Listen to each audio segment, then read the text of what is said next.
తరచుగా మనం బ్యాంకు వెళ్తూ ఉంటాం, చెక్ డిపాజిట్ చేయడానికి కానీ, లేకపోతే ఏదైనా లోన్ తీసుకోవడానికి కానీ, తదితర ఇతర కారణాల వల్ల మనం బ్యాంకు వెళ్తూ ఉంటాం. అయితే కొన్ని బ్యాంక్స్ మన టైంకి తగ్గట్టుగానే మనకు సర్వీస్ అనేది అందిస్తూ ఉంటాయి. అలాగే ఇంకొన్ని బ్యాంక్స్ అయితే అసలు పనిచేయవు. మీరు వెళ్ళగానే మీకు సర్వీస్ కావాలంటే లంచ్ అయిన తర్వాత రండి, లేకపోతే ఒక గంట అయిన తర్వాత రండి అని చెప్పి సాకులు చెప్తూ ఉంటాయి. End of the day customer అనేవాడికి టైంకి సర్వీస్ అందితే వాడు హ్యాపీ. అలాగే బ్యాంక్స్ కూడా అదే కోరుకుంటాయి, కస్టమర్కి సర్వీస్ అనేది ప్రాపర్ టైంలో అందజేయాలని చెప్పి ఎక్కువ బ్యాంక్స్ కోరుకుంటూ ఉంటాయి. కొన్ని బ్యాంక్స్ ఎప్పటికప్పుడు వాళ్ళ సర్వీస్ బాగో, నిర్లక్ష్యం అనేది ఎప్పుడు అలాగే ఉంటుంది. దీన్ని చెక్ పెట్టడానికి ఆర్బీఐ మన కొత్తగా ఒక నిబంధన అయితే తీసుకొచ్చింది.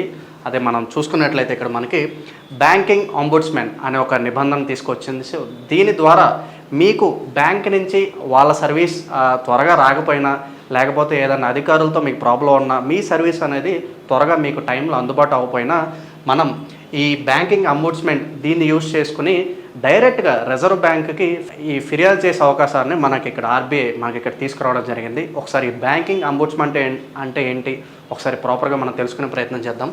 ముందుగా మనకి బ్యాంకింగ్ సేవల్లో లోపాలపై, అలాగే మనకి కస్టమర్ల ఫిర్యాదులను పరిశీలించడానికి రిజర్వ్ బ్యాంక్ డైరెక్ట్గా మనకి స్కీమ్ని అయితే తీసుకొచ్చింది. బ్యాంక్ తరపు నుంచి ఏమైనా లోపాలు ఉన్నా సరే, సర్వీస్ అనేది మీకు టైంకి లేకపోతే మీరు సాటిస్ఫై కాకపోతే కనుక మనకు డైరెక్ట్గా ఈ బ్యాంకింగ్ అంబుడ్స్మెన్ యూజ్ చేసుకుని మనం ఫిర్యాదు చేయొచ్చు అని చెప్పి రిజర్వ్ బ్యాంక్ చెప్తుంది. ఈ పథకం కింద ఫిర్యాదులు ఉచితంగా పరిష్కరించబడతాయి. చాలామంది డౌట్లు ఉండొచ్చు, ఓకే పథకం పెట్టారు బాగానే ఉంది, మరి మనం అలా ఫిర్యాదు చేస్తే మనం చేసిన కంప్లైంట్కి వాళ్ళు ఏమన్నా ఛార్జ్ తీసుకుంటారా, ఏమైనా డబ్బులు ఛార్జ్ చేస్తారని చాలామంది డౌట్లు ఉంటాయి. ఇది అబ్సల్యూట్లీ కంప్లీట్లీ ఫ్రీ అని చెప్పి ఆర్బీఐ మనకి ఇక్కడ చెప్పడం జరుగుతుంది. అయితే ఎవరు ఫిర్యాదులు చేయాలి, ఎవరు పడితే వాళ్ళు చేయడానికి కాదు, ఒక క్రైటీరియా ఉంది, ఎవరు ఫిర్యాదు చేయాలో ఇప్పుడు మనం తెలుసుకుందాం. ఎవరికైతే మల్టిపుల్ టైమ్స్ బ్యాంక్కి వెళ్ళి వాళ్ళ సమస్యలు పరిష్కారం అవ్వట్లేదో, నెంబర్ ఆఫ్ టైమ్స్ వెళ్ళారు, మీ చెక్ డిపాజిట్ టైం కాకపోవడము, లేకపోతే ఏదన్నా సర్వీస్ డిలే అవుతున్నా, లేకపోతే ఆ బ్యాంక్ అధికారులు మీ సమస్యని ప్రాపర్గా పట్టించుకోపోయినప్పుడు మీరు ఫిర్యాదు చేసే అవకాశం మీకు ఖచ్చితంగా ఉంటుంది. అలాగే ఒక నెలలోపు బ్యాంక్ నుండి స్పందన లేకపోతే, లేదా బ్యాంక్ సమాధానంతో సంతృప్తి చెందుతుంది, మీరు కంప్లైంట్ చేస్తారు, బ్యాంక్ నుంచి ఒక నెలలోపు మీకు రెస్పాన్స్ రాకపోయినా, లేకపోతే బ్యాంక్ అధికారులతో వాళ్ళ సైడ్ నుంచి మీకు రెస్పాన్స్ సరిగ్గా లేకపోయినా సరే, మీరు ఈ స్కీమ్ని యూజ్ చేసుకుని కంప్లైంట్ చేసుకోవచ్చు అని చెప్పి చెప్పడం జరుగుతుంది. అలాగే మనం ఎలాంటి సందర్భాల్లో మనం ఫిర్యాదు అనేది చేయాలో కూడా చూద్దాం. ముందుగా రుణాలు, అడ్వాన్సులతో సహా బ్యాంకింగ్ సేవల్లో లోపాలు. ఫర్ ఎగ్జాంపుల్ చూద్దాం. ముందుగా మనకు చెక్కులు, ఒక చెక్ వేస్తాం మనం, అవతల పర్సన్కి అది చెక్ డిపాజిట్ అవ్వాలి కానీ అవ్వదు. అలాంటి సమయాల్లో, అలాగే మనకి డ్రాఫ్ట్లు చెల్లించకపోవడం, ఖాతాల్లో డబ్బు జమ చేయకపోవడం, పలానా మన రిలేటివ్స్ అకౌంట్స్లో డబ్బు వేయాలనుకుంటాం, అది టైంకి జమ అవ్వదు. సో అలాంటి సందర్భాల్లో, అలాగే రుణ దరఖాస్తులు తిరస్కరించడం, కొన్ని బ్యాంకులు మన దగ్గర నుంచి అధికంగా వడ్డీలు వసూలు చేస్తూ ఉంటాయి. సో అలాంటి సమయాల్లో కూడా, ఇంకా చాలా సందర్భాల్లో మనం ఖచ్చితంగా ఈ స్కీమ్ని యూజ్ చేసుకుని డైరెక్ట్గా ఆర్బీఐతో మనం ఫిర్యాదు చేయొచ్చు. ఈ మెయిన్గా మనకి ఇక్కడ ఈ బ్యాంకింగ్ అంబుడ్స్మెన్ అనేవారు ఒక సీనియర్ అధికారి. ఇది ఏదో ఒక సంస్థ కాదు, డైరెక్ట్గా రిజర్వ్ బ్యాంక్ అపాయింట్ చేసిన ఒక సీనియర్ అధికారే మనకి ఇక్కడ ఈ బ్యాంకింగ్ అంబుడ్స్మెన్. ఒకసారి మనం ఇంకా డీటెయిల్స్లోకి వెళ్తే, డైరెక్ట్గా మరి రిజర్వ్ బ్యాంక్ అధికారికి కంప్లైంట్ చేయొచ్చు అంటున్నారు, మరి బాగానే ఉంది. అసలు ఎంత కంప్లైంట్ ఎలా చేయాలి అంటే కనుక, ముందుగా మనకి దీన్ని ఆఫ్లైన్లో లేదా ఆన్లైన్లో రెండు విధాలుగా కూడా మనం కంప్లైంట్ అనేది ఫైల్ చేసుకోవచ్చు.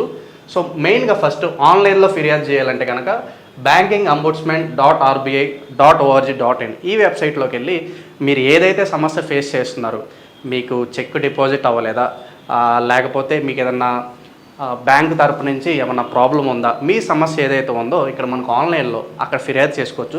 ఒకసారి ఎలా ఫిర్యాదు చేయాలనేది వీడియో చివరిలో మనం ఎండ్ టు ఎండ్ డీటెయిల్ ఒకసారి. అలాగే మీరు ఆన్లైన్లో కుదరకపోతే కొంతమంది ఆఫ్లైన్లో కూడా మీరు కంప్లైంట్ ఫైల్ చేసుకోవచ్చు. మీకు సమీపంలో ఒక బ్యాంకింగ్ అంబుడ్స్మెన్ కార్యాలయం ఉంటుంది.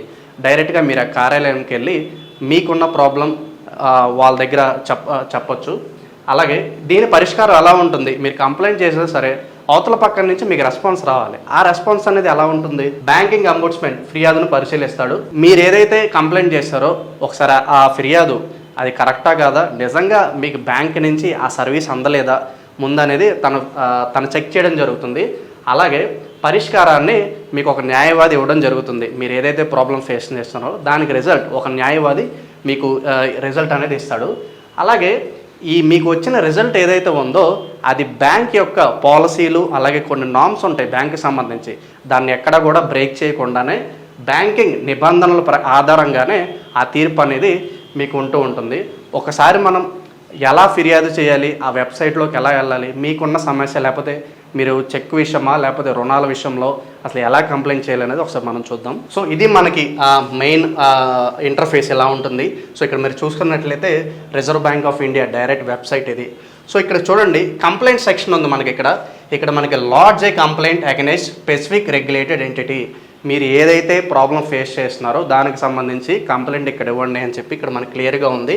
సో ఇది అంబుడ్స్మెంట్ స్కీమ్ అనమాట. మీరు ఇక్కడ చూసుకున్నట్లయితే click here to file A complaint against any regular entity. So ఇక్కడ మీకు ఏదైతే కంప్లైంట్ ఉందో ఇక్కడ క్లిక్ చేయమని చెప్పి ఇక్కడ మనకి క్లియర్గా ఉంది. ఒకసారి మనం చూద్దాం ఇక్కడ. సో మీరు చూసుకున్నట్లయితే ఇక్కడ మన ఇంటర్ఫేస్ ఓపెన్ అయింది. ఇక్కడ మనకి ఫైల్ ఏ కంప్లైంట్ అని ఉంది. సో మీరు ఏదైతే ప్రాబ్లం ఫేస్ చేస్తున్నారో ఆ కంప్లైంట్ని క్లియర్గా మీరు ఎక్స్ప్లెయిన్ చేస్తూ ఇక్కడ కంప్లైంట్ ఫైల్ చేయొచ్చు. అలాగే కింద మనకి మీరు ఏదైతే కంప్లైంట్ చేశారో ఆ కంప్లైంట్ యొక్క స్టేటస్ కూడా మీరు ఇక్కడ ట్రాక్ చేసుకోవచ్చు. నథింగ్ బట్ మీరు ఏదైనా క్రెడిట్ కార్డ్ అప్లై చేసుకుంటే అది అప్రూవ్ అయిందా లేదా, లేకపోతే అది డెలివరీ ఏ డేట్కి వస్తుంది, సో కంప్లీట్ ఇన్ఫర్మేషన్ అనేది మనకు ఒక ట్రాకింగ్ లింక్ ఉంటుంది. అలాగే మీరు కంప్లైంట్ చేసిన దాన్ని అది ఎక్కడి వరకు వచ్చింది, ఆఫీసర్ తీసుకున్నాడా, రిజల్ట్ ఎంతవరకు వస్తుంది, లేకపోతే పలానా డేట్కి మీ ప్రాబ్లం అనేది క్లియర్ అవుతుంది అని చెప్పి ఇక్కడ కంప్లీట్గా డీటెయిల్స్ అనేది అక్కడ ఉండడం జరుగుతుంది. సో ఆ విధంగా మీరు ఇచ్చిన కంప్లైంట్ని మీరు ఇక్కడ ట్రాక్ చేసుకోవచ్చు ఎప్పటికప్పుడు. సో ఆ వెసులుబాటు కూడా మనకి వెబ్సైట్ కల్పిస్తుంది.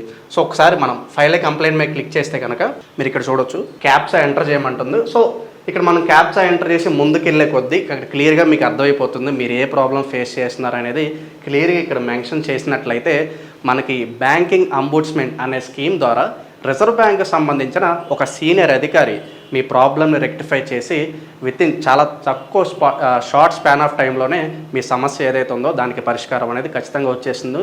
సో ఈ స్కీమ్ చాలా ఉపయోగకరమనే చెప్పాలి. చాలామంది బ్యాంకుల చుట్టూ చాలా నెలల తరబడి తిరిగిన వాళ్ళు కూడా చాలామంది ఉంటారు. వాళ్ళ సమస్య అనేది పరిష్కారం అవ్వక బ్యాంకుల చుట్టూ తిరిగి చెప్పులు అరిగిపోయి సాటిస్ఫాక్షన్ లేక చాలామంది ఉంటారు. సో అలాంటి వారికి ఈ వెబ్సైట్ ద్వారా రిజర్వ్ బ్యాంక్ ఒక మంచి రెస్పాన్సివ్ సిస్టమ్ని బిల్డ్ చేసిందనే చెప్పాలి. సో ఎవరైతే ఈ బ్యాంకుల చుట్టూ తిరిగి అలసిపోయారో ఒకసారి మీకున్న కంప్లైంట్ని ఇలా కనుక ఫైల్ చేస్తే వీళ్ళు బ్యాంక్ని ఎలక్ట్ చేస్తారు, లేదంటే మీ సమస్యకి త్వరగా పరిష్కారం ఎలా చేయాలనేది చెప్పి ఈ స్కీమ్ ఇంట్రడ్యూస్ చేయడం జరిగింది. సో బ్యాంకింగ్ సిస్టంలో ఉన్న లోపాలు కూడా ఈ సిస్టమ్ ద్వారా త్వరగా క్లియర్ అవుతాయి. సో వెంటనే మీ సమస్యకి పరిష్కారం అనేది ఇక్కడ రావడం జరుగుతుంది. సో ఈ స్కీమ్ మీకు ఎలా అనిపించింది, ఇది మీకు బెనిఫిట్ అవుతుందా, లేకపోతే దీనిలో ఏమైనా మోడిఫికేషన్స్ ఏ మోడిఫికేషన్స్ చేస్తే బాగుంటాయని మీరు అనుకుంటున్నారు కింద మా కామెంట్స్లో తెలపండి.